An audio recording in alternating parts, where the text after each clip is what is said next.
w350 yesterday we fixed a 2001 Ford E350 6.8 liter V10, and the problem was a bad ignition coil.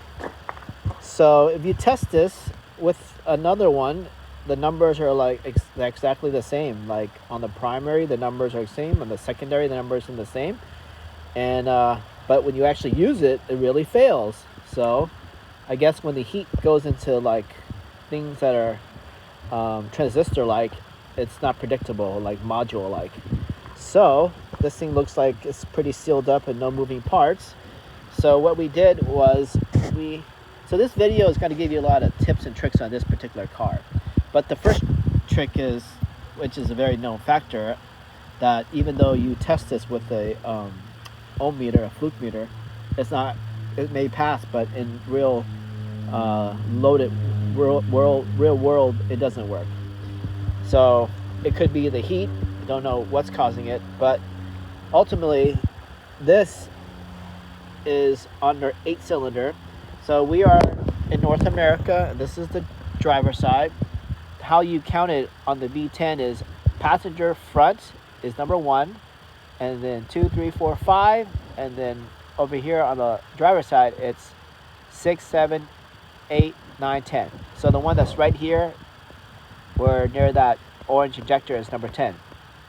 So I took the spark plug from number 10 and the coil from number 10. I put it to number 8, which is difficult to get into, which is in the middle there. And then I took all of number 8 and I put it to number 10. And my whole problem went to number 10. So, and I saw the spark plugs, they look good. So I just put an aftermarket number 10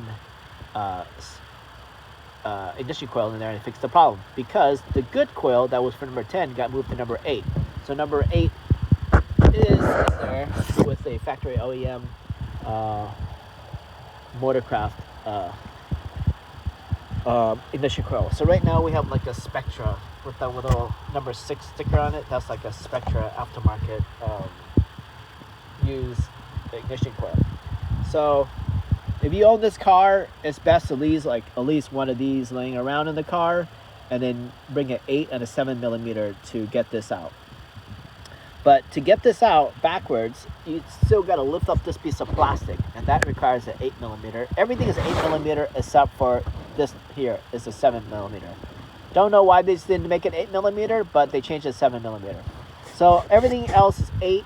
Then you're going to have to move this up, and then you need to unplug a few of these to get your hands on there. And then also you're going to need to bring a spark plug tool. So actually, in actuality, it was a lot of work. So you may not have enough tools to do this on the fly. Then a scanner to tell you which engine is bad. But you can probably do like, you can pull out like each injectors or each coil. If you can reach your hand in there and pull it out, and you will hear the engine idle different. And then that can help you if you didn't have a scanner with you. But what else can I say? Then you have to take off this engine cover, which is these 4 clips here, and then there's a middle spot you can take out. And so if you did have a check engine light and you're like a couple hundred miles an hour away from home, you would probably go to O'Reilly's or someplace and make this job happen before you drive home like this. So, and then this 8 millimeter, that's like, this is good for that other front to take one of these out on the other side, and then have small ratchets like this. This is a really great set. I don't endorse or do anything, but this thing is called this one's called a Bonaire, but the tool to get this one out is really good, because even this guy can barely fit in there. So you can see like, to work on this car, it's really small tools, and your clearance is really tight. So having a tool set like this around is pretty valuable. Now, where is that tool? I don't know where that tool is, but have that tool if you want to do this job. So maybe you're going to have to stop around and buy some tools, because carrying all this tool around can be very difficult. There, found the tool. So it's called Sunnex. Sunex is a great tool set to get. I think it like increased the price from like $30 to $40, something like that. But all these sockets, they are metric and standard, and then they have this item here, which you can use both sides actually. So let me pull this out.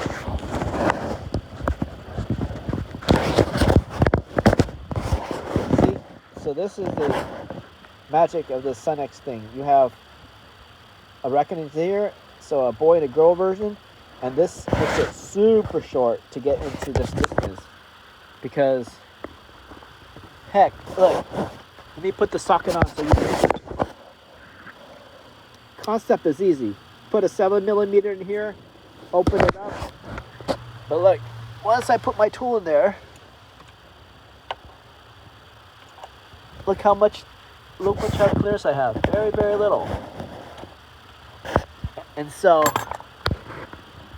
then if you need to do a compression test, I compress this thing like close to 180 psi. And so not only the compression tester needed to be a little bit special, because to do the compression test, I have this Chinese kit, which I think I put away already. And the threads on it weren't very deep. And so by the time it's touched down in the block, it wouldn't like reach. And so the threads did match. It might be like an M14 thread, but I found my dad's homemade compression tester kit tool. So this is the Chinese one. We come like different adapters. Looks really nice, but in practicality, it didn't work for this car. So this is my dad like compression tester made in the USA. Don't know the brand, but look at this. He took a regular spark plug and he cut it, took out the porcelain and welded it on. My dad's serious. So this, he took some kind of spark plug made from Germany, and it's like 9, I don't know the model number, but basically it has the threads that work with this 2001 Ford E350. See the threads I'm talking about? It's nice and long. The adapter they give you only goes at this much, so it's not enough to reach in there. So might as well read this thing out. It's called like HR9DCX. So that's the model of this spark plug that he welded on there. So maybe this kit he didn't like, and so he needed to do a compression test. But every time the car ran, it just goes up a little bit. But every time you crank, it goes up by 20. And so it ended up like 180, and it won't pass 180. I think that's a really good number. So number 8 cylinder had that PSI 180, and the number 10 cylinder had the same thing. However, one more thing to note is when I got this code, there was a pending code for engine number 3, which is all the way on the other side. So that means it's probably not a head gasket because it's on the totally opposite side. So that's a good thing. And just to help understand a few more things, on that side over there is the fuel shutoff relay with a ball thing that you can touch to reset it on these Fords.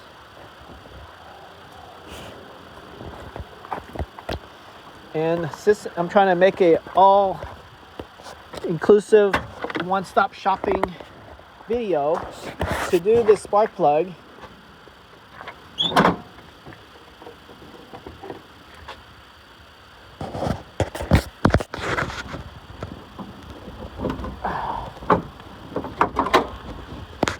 personally, if you make a lot of money, I don't recommend you doing this job because you're going to kill a lot of time.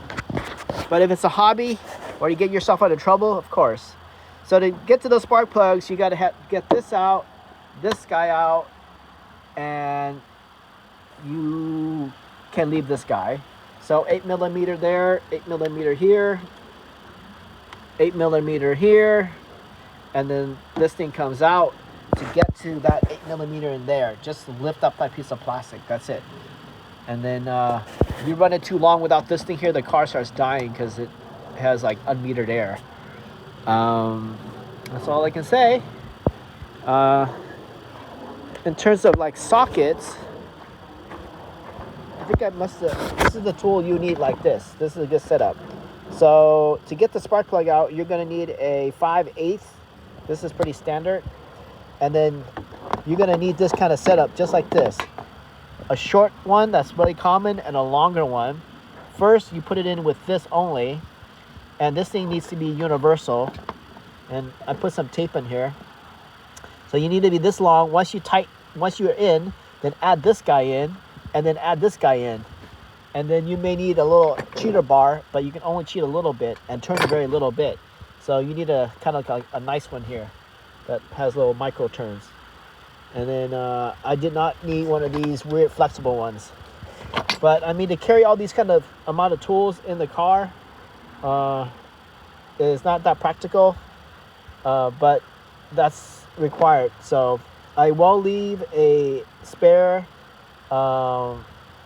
extra, what do you call it? The ignition coils in the car, because it's maybe it's easier to find the tools, but to try to find this in the middle of nowhere sometimes it's difficult because this is unique to your car. So if I own this car, I think I'm gonna leave like 1 or 2 of these in the car just to have. And that's it. Thanks for watching. Risker out.